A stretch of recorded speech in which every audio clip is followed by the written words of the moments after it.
convido os irmãos a abrirem comigo as suas Bíblias em Filipenses, capítulo 1. Será o momento ao qual nós iniciaremos uma exposição da carta de Paulo aos irmãos em Filipos. Nós veremos toda a carta do apóstolo Paulo aos irmãos em Filipos. Nós iremos estudar os 4 capítulos, vamos esmiuçar e aproveitar tudo aquilo que nós temos para a edificação do corpo de Cristo. Filipenses, capítulo 1, versículo 1. Vai dizer assim, aqui no telão já se encontra: Paulo e Timóteo, servos de Cristo Jesus, a todos os santos em Cristo Jesus que estão em Filipos, com os bispos e diáconos. Vamos ficar só por aqui, apenas um versículo, e vamos orar agradecendo a Deus por essa oportunidade. Senhor, muito obrigado pela tua oportunidade de estarmos aqui juntos, para sermos ministrados somente através da tua palavra. Que nós venhamos a diminuir para que o Senhor venha crescer e ser evidenciado no nosso meio. Nos ajude, Senhor, nesse labor de manejar as tuas sagradas escrituras, Senhor. Que aqui neste púlpito seja apenas o Senhor a referência desta igreja. Assim nós oramos e te agradecemos em nome de Jesus. Amém. Então nós vamos entrar nessa série de mensagens, nova mentalidade. Eu estava a caminho do trabalho, eu estava pensando em casa, refletindo sobre o que levar para a igreja, o que pregar hoje domingo de manhã, e eu estava pensando, eu falei com Deus: Senhor, eu queria uma série para trazer a realidade daquilo a qual nós estamos vivendo, não somente aqui na congregação do Rocha, mas vivendo como igreja de maneira global. E eu cheguei no trabalho, sentei e fiquei olhando o movimentar da empresa e falei: quando a gente veste a camisa de uma empresa, a gente também abraça a mentalidade daquela empresa. A empresa, quando ela é fundada, ela tem as suas diretrizes, ela tem a sua mentalidade, ela tem a sua maneira de lidar, ela tem os seus valores. E por que na igreja é diferente? Porque na igreja fundada por Cristo, que é una, por mais que nós tenhamos diversas denominações que fazem um trabalho sério, mas porque a mentalidade muitas vezes é distorcida de uma para a outra, não há uma uniformidade de pensamento acerca do Evangelho, sendo que o Evangelho ele é uno. Como assim ele se torna diversos para diversos tipos de denominação? E a partir disso eu falei, numa esfera global nós sabemos que há essa diversidade de evangelho para uma diversidade de evangélicos, e assim me deu uma certa intriga entender por que essa distorção tão grande da palavra de Deus na mentalidade dos nossos irmãos em Cristo, que não deixam de ser os nossos irmãos. Mas eu falei, no contexto da minha comunidade de fé, como é que está a nossa mentalidade acerca da palavra de Deus, a nossa mentalidade acerca da Sagrada Escritura? Será que nós temos vivenciado essa uniformidade de pensamento acerca da mentalidade que nós somos chamados a vivenciar? Ou será que nós temos vivido diversas mentalidades dentro da mesma igreja? E como isso, com o tempo, é destruidor? Porque se dentro da igreja nós temos uma diversidade de pensamentos acerca da palavra de Deus, logo nós vamos ter divergências acerca do próprio culto prestado a Deus dentro da nossa congregação, dentro da nossa denominação. Ou seja, se não há um pilar que nos faz pensar de maneira única, uniforme e fluida, logo nós teremos diversas divisões e partidarismo dentro da igreja de Cristo. Logo nós seremos membros de um corpo esquartejado, sendo que o corpo de Cristo não é esquartejado. O corpo de Cristo ele é uno, aonde os membros fazem parte, todo mundo segue aquele fluxo estabelecido. E assim é na igreja. Se fora da igreja funciona assim, por que na igreja tem que ser diferente, se a igreja ela foi estabelecida para viver unicamente, exclusivamente, com base na palavra de Deus? E a partir disso, nós vamos navegar nessa jornada de descoberta. E para isso, eu estava olhando um dos poucos livros que eu tenho em casa, um pouco das minhas compras de livro. Minha esposa reclama um pouco, eu tenho muita mania de comprar livro, né? Aí minha mãe está até rindo ali, porque ela também recebe os livros que eu compro. E eu falei assim, tem algum livro que deve falar de nova mentalidade? Eu pesquisando, achei um livro que eu comprei para vocês verem, estava no plástico, eu não tinha lido ainda, Caso os irmãos queiram adquirir um bom livro para acerca da mentalidade do povo de Deus, Nova Mentalidade, é de um autor, Rodrigo Bibo, com outros irmãos em Cristo, que eles conversam acerca da carta do apóstolo Paulo aos irmãos em Filipos. Nós tratamos ela como uma carta eclesiológica, uma carta que fala à igreja. Ela fala, assim como as outras cartas do apóstolo Paulo aos irmãos em Éfeso, aos irmãos em Colossos, aos irmãos que estão na região das galáxias. Então o apóstolo Paulo, ele trata muito com as igrejas. Só que aqui o apóstolo Paulo, ao falar com a igreja, se nós percebermos nesse versículo 1 do capítulo 1, ele fala de uma mentalidade, uma nova mentalidade que gerou uma nova identidade como servo de Cristo. O apóstolo Paulo aqui nem sequer menciona que ele é apóstolo para aquela igreja. Ele simplesmente diz: eu sou servo de Cristo, ainda chama seu filho na fé, Timóteo. Ele também é servo de Cristo. Ele fala também para os bispos e diáconos daquela igreja, que foi fruto de uma ação missionária do apóstolo Paulo, conforme relato em Atos 16. Então vamos lá. Vamos imaginar uma igreja a sentido global, unida não pela uniformidade forçada. No reino de Deus não há forçação para a unidade, mas por mentes renovadas pelo Evangelho. Somente o Evangelho pode trazer uniformidade de pensamento. É o Evangelho que quebra toda a barreira e fronteira cultural e territorial. Essa série de mensagens nasceu exatamente daí, como eu disse aos irmãos, de uma reflexão pessoal sobre a mentalidade dos irmãos no corpo de Cristo. Sobre como estamos enfrentando o mundo lá fora e as lutas bem aqui dentro da nossa comunidade de fé. É interessante nós pensarmos nisso. Será que nós estamos lutando lá fora, cada um do seu jeito ou do jeito de Cristo? Será que nós estamos lidando com a igreja de Cristo, cada um do seu jeito, ou com o jeito estabelecido por Cristo? Como nós temos lidado com a mentalidade de discípulo de Cristo? O apóstolo Paulo nos faz um convite irresistível. É como se o apóstolo Paulo dissesse assim: mergulhemos firmes na vontade do Senhor. É o que ele disse lá em Romanos, no capítulo 12, versículo 2. Mas para isso, nós precisamos reprogramar a nossa mente. Reprogramar a nossa mente, né, como os coaches trabalham hoje em dia, para lidar com as pessoas. Reprogramar a nossa mente é voltar à mente que o Senhor criou para a honra e glória do seu nome, é voltar ao modelo de fábrica.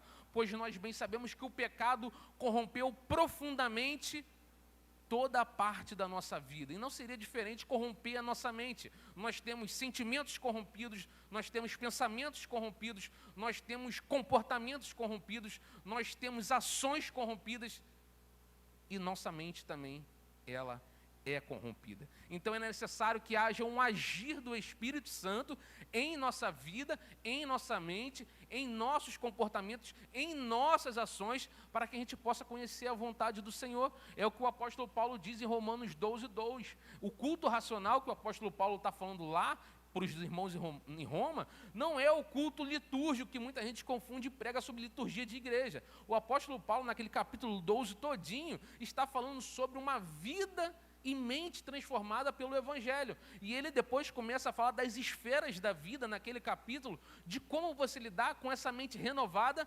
transformada. É o que diz Romanos capítulo 2, versículo 12. E não sejais conformados com este mundo, ou seja, não entre no padrão desse mundo, não se amolde a esse mundo. O mundo, ele tem uma forma. Se você entrar nessa forma, você vai vivenciar como qualquer um que está no mundo. Como nós hoje evidenciamos o discípulo de Cristo no mundo. Porque Jesus, muito bem, ele nunca falou para nos tirar do mundo, mas sim livrar do maligno. Então, se nós estamos no mundo, nós temos que viver como os discípulos de Cristo no mundo, e não como mais um que vive na forma do mundo. É isso que o apóstolo Paulo está despertando as pessoas. Mas sede transformados, ou seja, sede transformados, irmãos, pela renovação do vosso entendimento.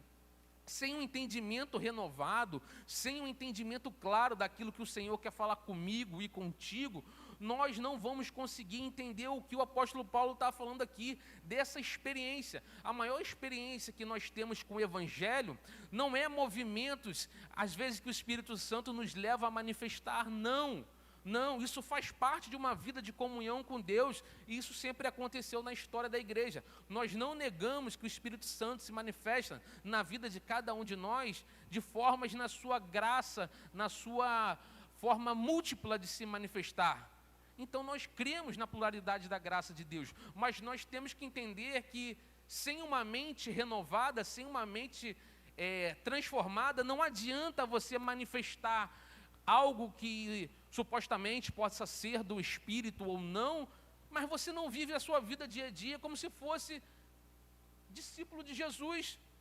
Pois o próprio Jesus disse que muitos naquele grande dia falarão para ele: mas eu falei no teu nome, eu preguei no teu nome, eu expulsei no teu nome, eu pulei, manifestei, falei em línguas estranhas, chorei no seu nome, mas eu não te reconheço como parte do meu povo. O Senhor está exortando, não descartando, mas Ele está falando que essas evidências têm que estar ligadas primeiramente a uma mudança no coração e uma mudança na mente. Porque como que nós vamos viver a vontade do Senhor se a gente não conhece a vontade dEle? Se a gente não pratica a vontade dEle? Se a gente não experimentou a vontade dEle, como o apóstolo Paulo disse aqui em Romanos 12, 2, para que experimenteis qual seja a boa, agradável e perfeita vontade de Deus. Um nosso irmão na fé, que viveu alguns séculos atrás, João Calvino, ele vai nos ensinar que na nossa depravação, na nossa queda, em Romanos 6, fala sobre a depravação total de nosso ser.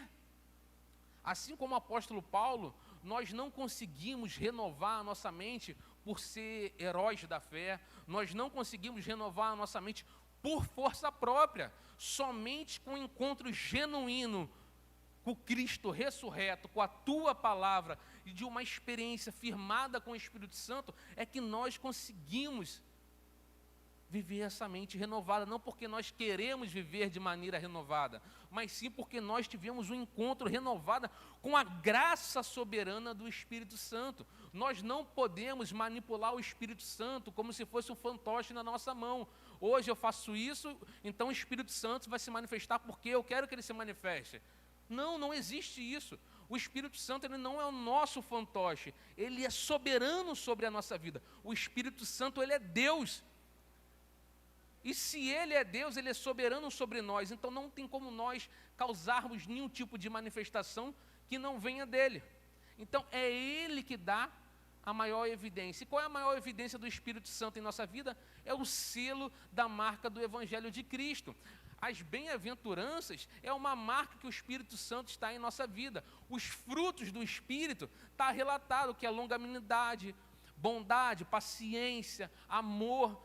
Se nós falarmos em outro idioma, se nós tivermos uma eloquência muito grande para pregar o Evangelho, se nós temos uma capa muito bonita, mas nós não manifestamos isso no nosso íntimo, se nós não manifestamos isso no nosso dia a dia, com as pessoas que estão na nossa casa, de nada adianta isso. Simplesmente será uma capa, algo superficial, porque não houve uma transformação genuína pelo Evangelho. Então, nós temos que ver que a palavra de Deus, ela é como um bisturi que o médico utiliza para fazer uma cirurgia, bem afiado, que ele vai abrindo e vai moldando tudo aquilo que nós necessitamos. É que o autor aos Hebreus, aquele autor desconhecido que nós não sabemos muito bem quem escreveu, mas nós sabemos que ele é inspirado pelo Espírito Santo. Ele diz assim, em Hebreus capítulo 4, versículo 12: porque a palavra de Deus é viva e eficaz, mais penetrante do que a espada de dois gumes, e penetra até a divisão da alma e do espírito, das juntas e medulas, e é apta para discernir os pensamentos e intenções do coração. Meus irmãos, a palavra de Deus, ela tem que nos rasgar de ponta a ponta e fazer um diagnóstico profundo da nossa alma. E quando nós realmente temos a verdadeira conversão, é como se nós tivéssemos ido ao médico fazer um raio-x. A palavra de Deus, ela nos mostra como nós somos no nosso interior. Mostra que nós somos falhos, pequeninos, corrompidos e que tentamos, de qualquer forma, colocar uma certa capa de espiritualidade.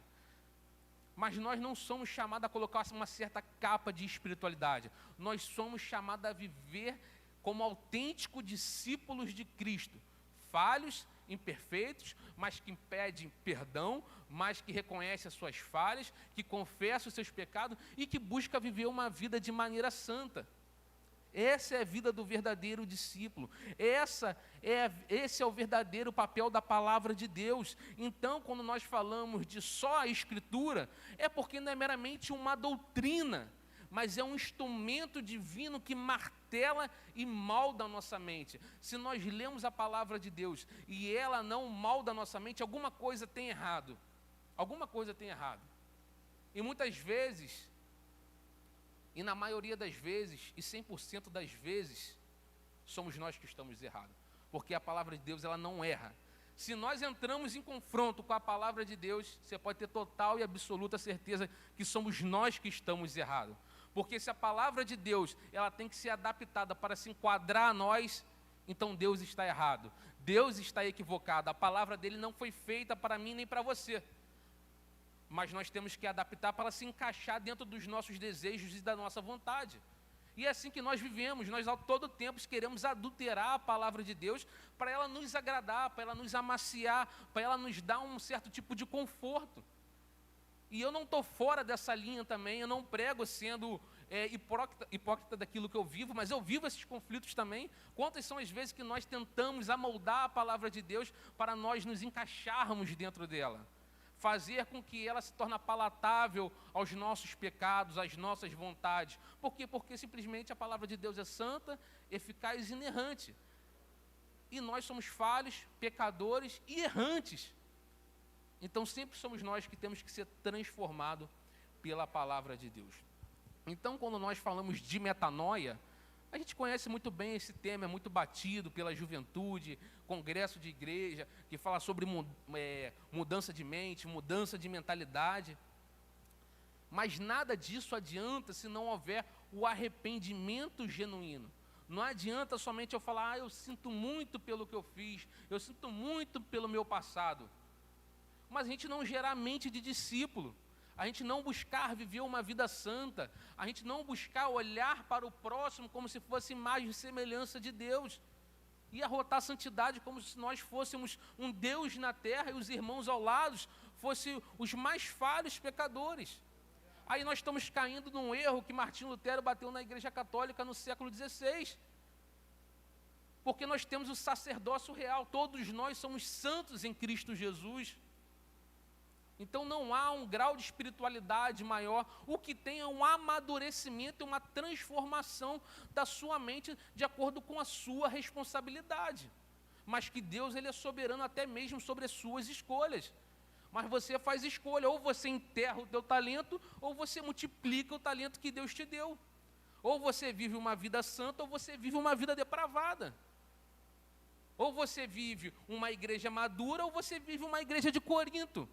Uma igreja que estava vivendo em libertinagem na própria Santa Ceia do Senhor, que vivia em glutonaria, que tinha seus deuses, suas idolatrias, que vivia em orgia.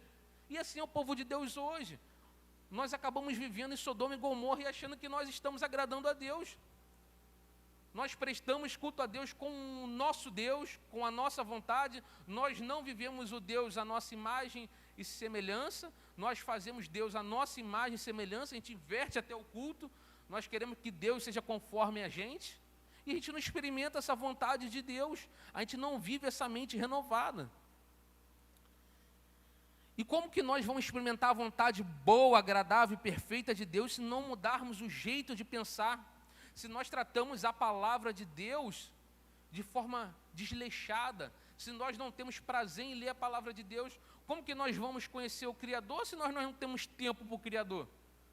Como nós vamos conhecer a mexer nesse tablet aqui se eu não sei mexer nesse tablet? Se eu não parei para ler nenhum manual que ele me instrui a mexer nele? Por isso que muitas pessoas, às vezes, trazendo aqui uma alusão, acabam errando ao mexer em um equipamento, porque elas não leram o manual como deveria ler. Ah, não, eu sei mexer, eu sei fazer, então o manual fica de lado. Quem hoje lê manual? Ninguém. Até eu mesmo não leio. É mais fácil hoje botar lá no YouTube, terceirizar o que nós deveríamos fazer, e já está tudo compacto. E assim nós temos feito com a nossa fé. Nós temos terceirizado a nossa fé. Irmãos, não terceirize a sua fé no presbítero que prega, no evangelista que prega, no pastor que prega, seja quem for, não terceirize a sua fé, porque nós também somos falhos. Nós estamos aqui com a única e exclusiva vontade: anunciar o Cristo ressurreto. Porque a partir de pessoas que não terceirizam sua fé, se nós falharmos aqui pregando, ou nós pregarmos algo que não condiz com a palavra de Deus, vocês têm total liberdade para falar, como o apóstolo Paulo disse: seja anátema, seja maldito. Até o apóstolo Paulo falou que venha um anjo do céu e pregue aquilo que não é a palavra de Deus, que ele seja maldito. Nós temos que ter esse senso crítico da mensagem que está saindo do púlpito, porque não adianta só uma parte ter a mente renovada, toda a igreja tem que ter a mente renovada pelo Evangelho. Assim nós iremos caminhar para experimentar a vontade de Deus, que é boa, agradável e perfeita, não só na nossa vida no íntimo, mas na nossa vida de comunidade. E é assim que o apóstolo Paulo está chamando aquele povo a viver. Se tratarmos a Sagrada Escritura não como uma lâmpada para o nosso pé, nem como luz para o nosso caminho, mas como um livro antigo de história sobre um povo escravizado e um Salvador que os libertou. Muitas pessoas tratam a palavra de Deus como qualquer historinha, qualquer gibi da Marvel, da Turma da Mônica, tem até um certo tipo de emoção, mas não serve para ser aplicado na minha vida, porque a palavra de Deus ela vai de confronto com as nossas vontades, porque as nossas vontades não são santas. Nós vivemos vontades santificadas pelo agir do Espírito. Então nós só vamos ter nossa vontade santificada se nós tivermos comunhão com Deus. Não adianta você vir domingo, você vir quarta, segunda, terça, vir todo dia da semana, mas você não tem intimidade com Deus. Vai ser meramente como essa Babilônia que nós vivemos no mundo gospel, infelizmente, essa realidade, em que muita gente entra no rotativo. Você nem conhece o irmão que está do seu lado, você não sabe a dificuldade que ele vive, você não olha com empatia para ele, você vive totalmente descrente daquilo que o Evangelho nos chama a viver. Você não está nem preocupado em passar uma sã doutrina para o povo, você está preocupado em pregar para que o povo se sinta de certa forma, acariciado nos seus egos, na sua vontade, e enche a igreja. E assim nós vamos vivendo, com a igreja cheia no rotativo. Viver com a igreja cheia assim é muito fácil. Está entrando recurso, está entrando verba, está entrando gente, você está sendo destacado, a mídia está falando de você, mas a podridão está por baixo. Uma hora ou outra o castelo de areia cai. E quando você olha para aqueles membros que estão ali, são membros infantilizados. Pessoas que não sabem viver o Evangelho no seu dia a dia. E, infelizmente, essas pessoas viram cabresto desses coronéis da fé. Se a pessoa falar que é verdade, a pessoa não tem coragem de confrontar. Você vive de acordo com a mente da outra pessoa. Aí no mundo lá fora, no seu dia a dia, você quer falar que você é independente. Não, eu sou independente. Cada um pensa de sua forma. Mas dentro da igreja você é teleguiado. Se eu falar que Paulo é profeta, você vai acreditar que ele é profeta, não que ele é apóstolo. E é assim que as pessoas estão vivendo na igreja.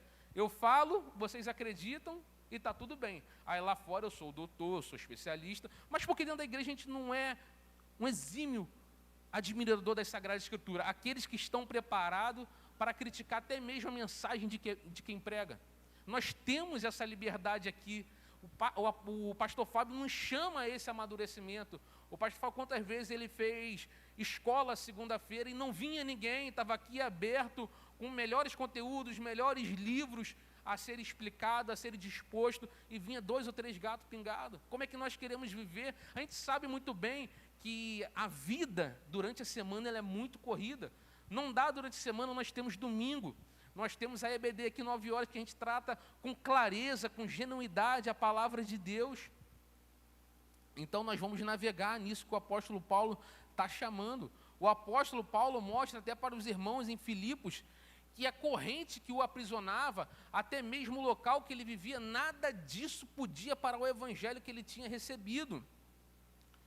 O apóstolo Paulo, no capítulo 1, no versículo 14, ele diz assim: e os irmãos, em sua maioria, motivados no Senhor por minhas algemas, ousam pregar com mais coragem e determinação a palavra de Deus. Vou me estender um pouco só para vocês entenderem, porque o apóstolo Paulo está falando assim, ó.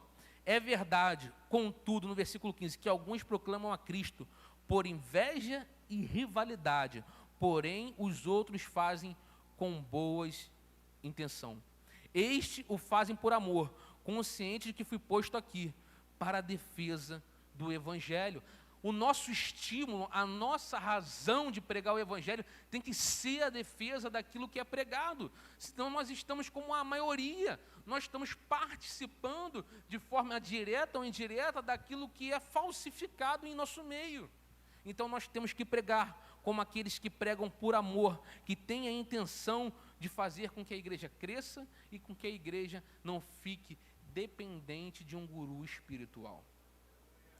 Então, irmãos, o apóstolo Paulo, ele está inspirando ousadia nos membros daquela igreja. O apóstolo Paulo está inspirando ousadia na minha e na sua vida a viver o evangelho genuíno. O evangelho que ele fala que ele não recebeu por ninguém, a não ser pelo próprio Jesus Cristo. E olha que o apóstolo Paulo tinha uma carta muito grande, um currículo muito vasto. O apóstolo Paulo era um conhecedor da lei, ele podia citar nome de rabino, ele podia citar nome de qualquer religioso da época bem instruído. Mas ele fala, eu recebi o verdadeiro evangelho a partir de Jesus Cristo.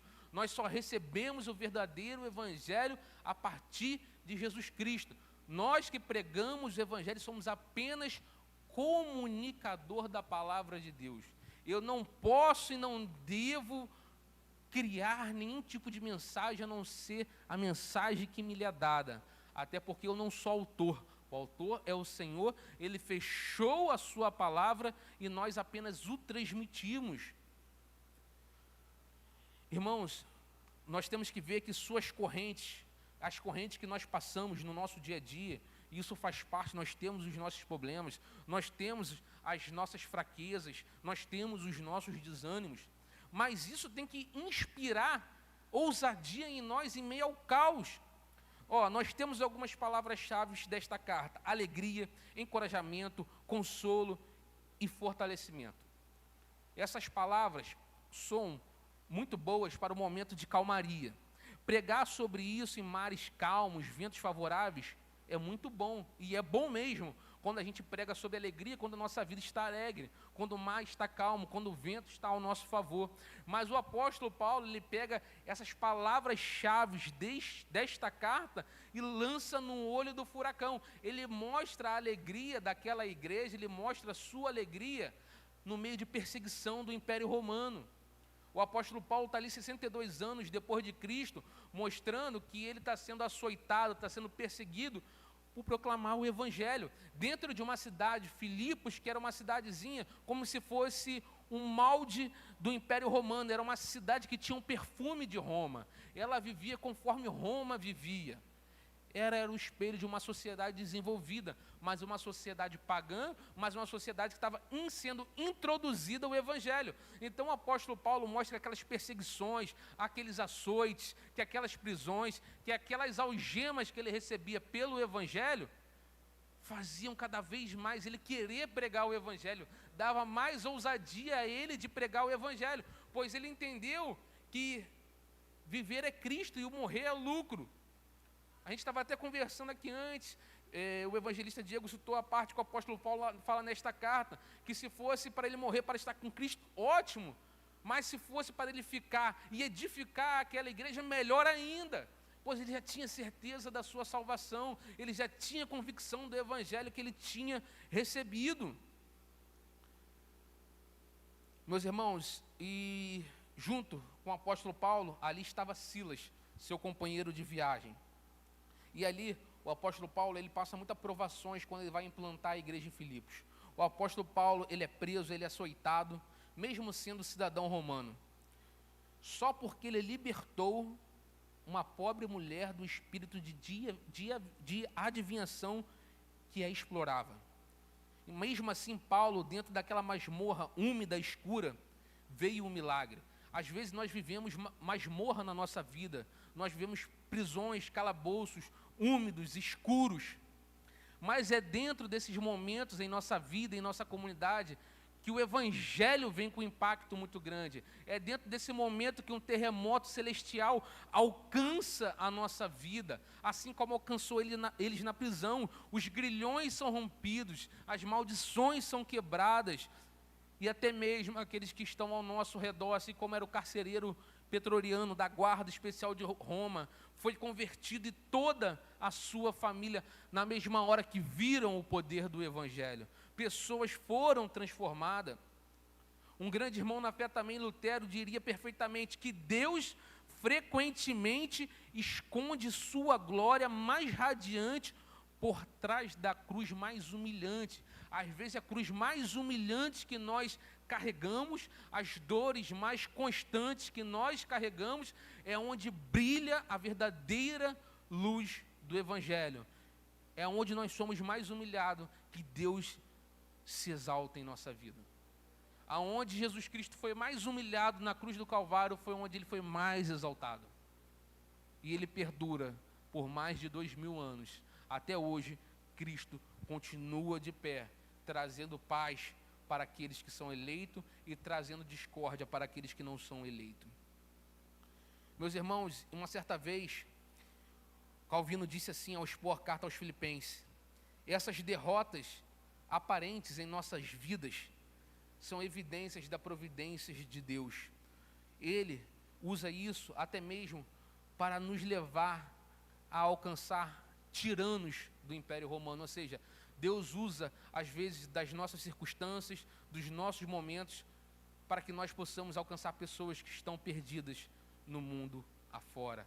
Pessoas que às vezes nos colocam em cárceres serão transformadas através do Evangelho pregado em nossas vidas. Então o apóstolo Paulo, ainda preso, ele escreve para animar aquela comunidade. O apóstolo Paulo, ele já está em final de carreira, ele está ali na sua última viagem missionária, já escrevendo em prisão, já a morte batendo na sua porta, mas ele está ali animando o pessoal: ó, continue firme, persevere, a caminhada é assim, entre tancos e barrancos, ânimos, desânimos, mas vamos caminhando, que Cristo ele está no leme absoluto da minha e da sua vida. Agora nós vamos para a prática, nós vamos para a lição deste primeiro capítulo, deste primeiro versículo. A mudança de mente que gera uma mentalidade nova, a mudança de mente que gera uma nova identidade. No versículo 1 diz: servos de Cristo. Nesta tradução, na tradução da NVT, ela se permanece mais fiel um pouco ao texto, porque hoje em dia, através de algumas palavras, soa estranho falar no meio do povo sobre escravos de Cristo. Hoje em dia, falar de escravidão gera um pouco de anacronismo. Nós começamos a olhar para a história do passado, que realmente foi triste, foi cruel, realmente aconteceu, as pessoas foram açoitadas, pessoas foram presas, pessoas realmente foram escravas de portugueses, de espanhóis. Mas o que o apóstolo Paulo está falando aqui é de uma escravidão que não tem tortura, de uma escravidão que não há surra, não há prisão, não há correntes, não há um obedecer mecânico por medo de ser açoitado pelo seu chefe. Não, ele está falando de uma obediência voluntária, ele está falando de um serviço integral, ele está afirmando que Cristo é o seu Senhor, e se Cristo é o nosso Senhor, nós somos escravos de Cristo. Escravo não porque nós somos fantoches na mão de Cristo, mas porque nós estamos ligados a Cristo, e nós somos chamados a viver como Cristo, como a sua vontade. Então o apóstolo Paulo, ele quer tornar prático um só corpo. Então ele fala dessa união profunda entre a igreja e Cristo, o discípulo e Cristo. As correntes físicas de Paulo só reforçam essa imagem vivida. Nós estamos presos ao mundo, mas inseparavelmente unidos a Cristo. Paulo, ele estava preso, mas ele nunca deixou de estar ligado a Cristo. Nada pode nos separar do amor de Deus que foi selado em Cristo Jesus, irmãos. Nenhuma corrente nossa, nenhuma algema, nenhum pecado, nada daquilo que nos traz certo tipo de amargura, tristeza, desânimo pode nos separar do amor de Cristo. Então a santidade de Deus nos lembra que a regeneração, a nova natureza, a mudança de mente profunda sempre procede da verdadeira obediência. Paulo não escolheu ser doulos. Doulos é o termo grego usado para falar sobre esse servo de Cristo. É muito mais servo do que escravo, porque ele é servo da vontade de Deus, porque a partir do momento que ele recebe a Cristo, ele serve os outros irmãos com aquilo que ele recebeu. Nós somos chamados a ser mordomo de Cristo nesta terra. Nós somos chamados a servir o Evangelho. Essa é a verdadeira metanoia. E Paulo, ele não foi um super-herói. Ele simplesmente não botou a capa igual ao Batman e, bum, vou fazer a obra. Não, ele teve um encontro profundo em Damasco com o Senhor Jesus Cristo ressurreto. Paulo teve a sua visão de mundo cega para ter a visão de mundo aberta por Cristo. Paulo via o mundo conforme as suas vontades, mas ele é cego, ele é curado, e a partir da sua visão retomada, ele começa a virar um alvo perfeito para Cristo trabalhar em nosso meio. Quando nós estamos no mundo, nós estamos com a visão do apóstolo Paulo antes do seu chamado. Nós estamos ali com aquela visão embaçada, rejeitando o Evangelho, perseguindo a Cristo e aos seus discípulos. Mas quando Deus nos cega para o mundo, Ele nos abre para o verdadeiro mundo, aonde Ele é o nosso Senhor. Irmãos, e a pergunta que nos queima agora, que nos confronta diretamente: temos sido escravos de Cristo ou escravos disfarçados do Império Romano deste século presente? Será que nós temos vivido as correntes modernas de consumismo voraz, redes sociais que ditam nosso valor, pressões do trabalho que devoram a nossa alma e medos que nos paralisam? Ou nós somos escravos de Cristo, ou nós somos escravos do tempo presente. Ou nós vivemos em Cristo, ou nós vivemos em Roma. Ou nós vivemos como discípulo de Cristo, ou nós vivemos como filho do diabo. Não há meio termo, não há o crente Raimundo, um pé na igreja e um pé no mundo. Não existe, isso é falácia. Ou você vive como discípulo, fraco, frágil, mas que se mantém constante, pedindo perdão, confessando seus pecados e tendo total dependência de Deus. O pecado na trajetória do cristão, já dizia um grande irmão em Cristo, Augusto Nicodemos, é como um pneu que se fura numa longa viagem. Ele não fica toda hora furado, mas ele pode acontecer de se furar.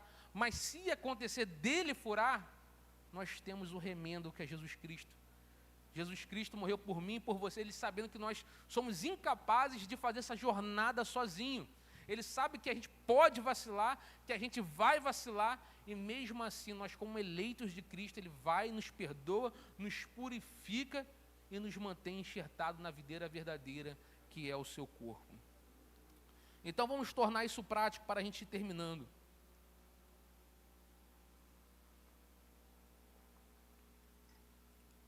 Meus irmãos, a palavra de Deus não é uma admiração distante, não é simplesmente a pregação de doutrina, de chamado, isso tudo é muito bom.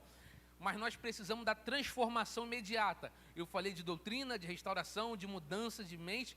E o que tem a ver isso agora com as nossas vidas, com a nossa realidade? Pela graça de Deus que nos capacita, comece a sua semana mapeando suas próprias correntes. Pega um livrinho qualquer e escreve lá, ó, minhas correntes, as minhas algemas, aquilo que tem me aprisionado, que não deixa eu avançar perante a santidade ao Senhor. Será que há algum conflito interno, alguma mágoa, algum estado depressivo, algum estado psicológico, alguma falta de perdão, algum tipo de relacionamento que eu preciso consolidar, ajeitar? O que eu preciso romper para viver uma vida de santidade perante ao Senhor? Então vá, liste os seus grilhões. Talvez seja ansiedade para obter as aprovações, seja a ansiedade de ter uma vida financeira robusta, uma vida financeira abastecida pela pressão do mundo afora, seja querer viver um casamento de dorama que ninguém vive, é quebradeira, é discussão, mas é perdão, é abraço, é carinho, é afeto, é mudança de mente, é companheirismo. O que tem te consumido, o que tem me consumido?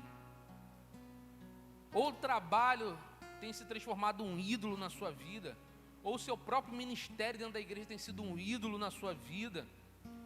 consumido sua comunhão com Deus. Às vezes nós pregamos sobre Deus e às vezes nós não temos comunhão com Deus, não tem como viver assim. O que tem dado dúvida à sua fé? Ore sobre cada uma delas essa semana, destaque ela, ore sobre ela e diz assim: Senhor, como fizeste em Filipos, rompe essas correntes com a tua palavra. Nós temos os Salmos, onde Davi pede para o Senhor ir até ele, que ele anda com a alma com cheiro profundo de morte, ele anda angustiado, os seus ossos estão esfarelando de tanta dor, de tanta amargura na alma. Ele fala: Senhor, venha sobre mim, me socorre, apressa-te em me socorrer. Ora na sua casa, ora no seu secreto. O Senhor não quer oração de fariseu, que eu venho aqui na frente ficar orando 500 horas com vocês. Não, o Senhor recompensa aquele que ora em secreto. É muito bom orar na frente, é muito bom orar em comunhão, mas ora no seu dia a dia, onde ninguém vê, onde somente você e o Senhor, com a sua porta fechada, com seu companheiro, com sua companheira, com seus filhos, com suas filhas.